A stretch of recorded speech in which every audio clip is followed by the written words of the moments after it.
Most people think Japan is one thing. Fast trains, crowded cities, neon lights that never turn off. But far to the south, almost 1,000 kilometers away, there's a place that doesn't really follow that script. A chain of islands stretched across the East China Sea,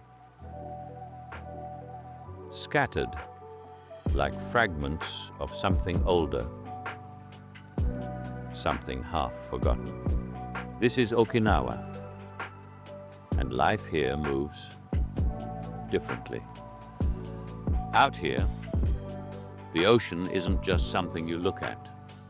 It decides everything. The pace of the day, the work people do, even how they think about time. You don't really escape it. You live with it. From above, the islands look almost unreal. Coral reefs glowing beneath shallow turquoise water. Coastlines carved slowly by wind and waves over thousands of years. The air feels heavier here, warmer, softer. It carries salt, humidity, and the faint sweetness of tropical flowers drifting through open spaces. It's still Japan. But it doesn't feel like the Japan most people imagine, because Okinawa has always been a little separate. Not just geographically, but culturally. Historically, it wasn't even part of Japan. For centuries, this was its own kingdom, a place shaped more by trade than conquest, connected to China, Southeast Asia, and beyond. And you can still feel that difference. Life here doesn't run on strict schedules. There's a phrase locals use, Okinawa time. It sounds simple, but it's not just about being slow. It's about not letting the clock control everything. Plans are flexible. Conversations matter more than deadlines.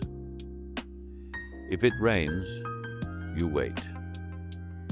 If someone stops by, you sit, you talk, you have tea. Things take longer, but somehow feel more complete. It's a different way of measuring life. The environment reinforces it. The climate rarely pushes extremes.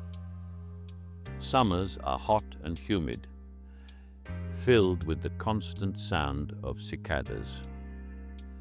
Winters are mild, barely cold enough to matter. The sea stays warm, alive with movement. And that warmth feeds everything. The waters around Okinawa hold some of the most diverse coral ecosystems in the world.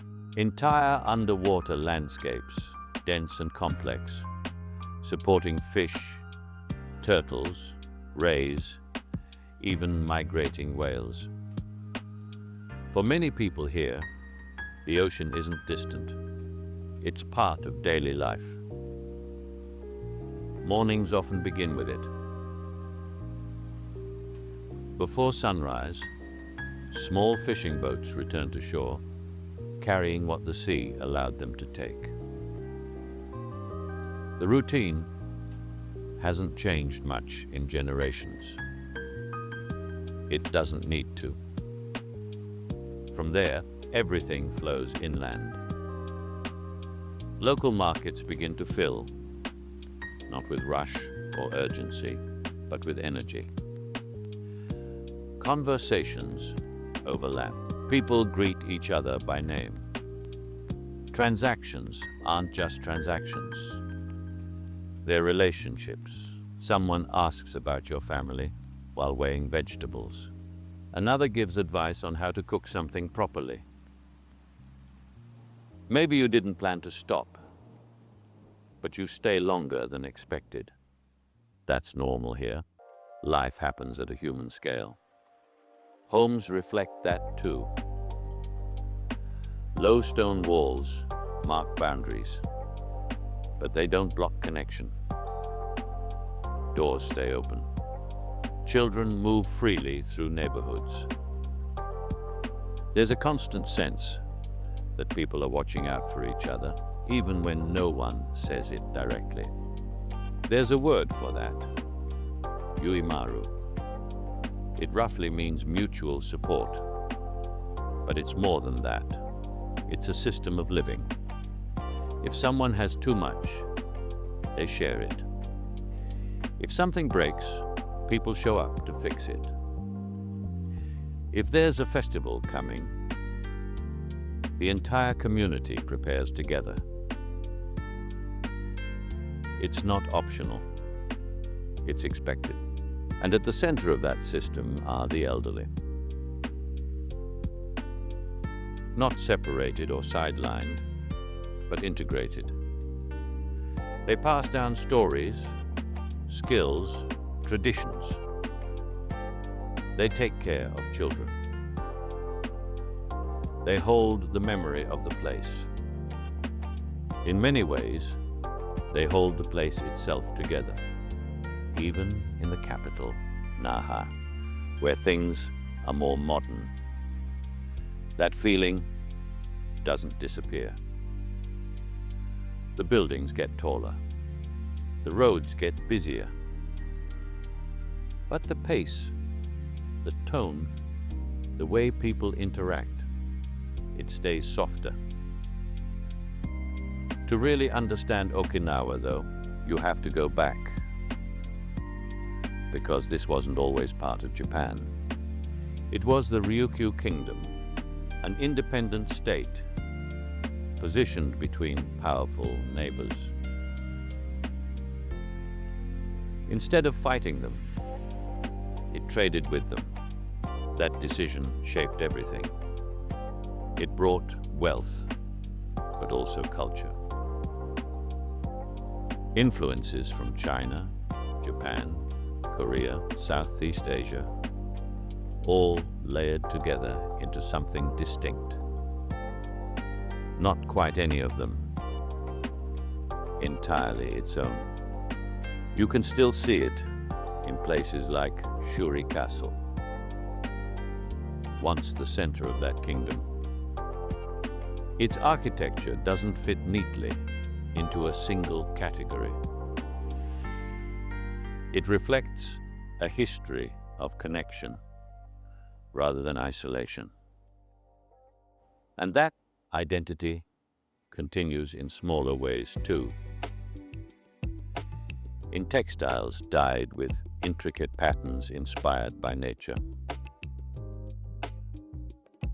In music played on a 3-stringed instrument called the sanshin. It sounds soft and almost melancholic. In festivals where entire communities gather, not just to celebrate, but to remember, even the language is different. Uchinaguchi. It's not widely spoken anymore, but it hasn't disappeared. Efforts to preserve it continue, because losing it would mean losing part of what makes Okinawa. Okinawa. The economy today is a mix of old and new. Fishing is still important. Agriculture too. Sugarcane fields stretch across parts of the islands, producing a dark, rich sugar used locally. Tropical fruits grow easily here. Pineapples, mangoes, citrus you don't see elsewhere. Small farms and family businesses remain central. But tourism has changed things. Millions of visitors arrive each year, drawn by the beaches, the reefs, the idea of escape. It brings money, development, and opportunity, but also pressure, because growth comes with trade-offs. Protecting the environment becomes harder. Preserving culture becomes more complicated. And then there's something else layered on top of it all. The presence of US military bases. They've been here since the end of World War II. They provide jobs and contribute economically. But they also take up space, physically and socially.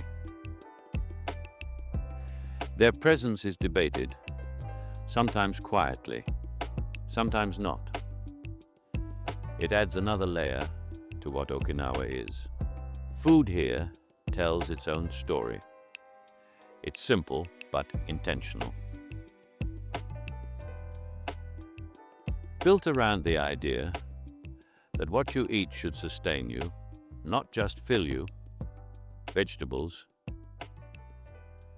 lean proteins, slow cooking methods.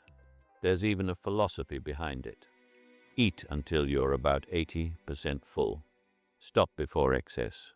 Dishes reflect that balance. Bitter melon, stir-fried with tofu and pork. Thick noodles in rich broth. Seaweed that bursts with salt when you bite into it. Nothing feels rushed. Even meals are part of the rhythm. And the ocean never really leaves the picture. Beaches here aren't just destinations. They're extensions of daily life. Places where families gather, where people sit quietly, where time stretches out. The water invites you in, clear enough to see what's below. Coral structures, fish moving in patterns that feel almost deliberate. It's easy to forget how fragile it all is, because it feels permanent. Inland, the forests tell a different story. Dense, subtropical, filled with species found nowhere else. Trails cut through them, leading to waterfalls, to silence, to spaces that feel untouched. There's a spiritual side to that connection too. Sacred groves exist across the islands. Quiet places, not built for spectacle, but for reflection. Part of an older belief system that still lingers, even if it's not always visible. Despite its remoteness, Okinawa isn't disconnected. Ferries link the islands. Roads are well maintained. Flights connect distant points quickly. Moving between islands becomes part of life itself. Each journey reminds you of where you are. Surrounded by water. Always. The architecture reflects that balance between past and present. Traditional homes with red-tiled roofs and protective statues stand beside modern buildings. Both exist without canceling each other out. For younger people, though, that balance isn't always easy. Education is strong, but opportunities can be limited. Okinawa exists in a kind of balance. between past and future, between isolation and connection, between nature and development. It doesn't try to resolve those tensions completely. It lives within them. And maybe that's the point. Because in a world that keeps accelerating, places like this remind you that life doesn't have to be measured in speed. Sometimes it's measured in something slower, something steadier, something closer to the rhythm of the tide.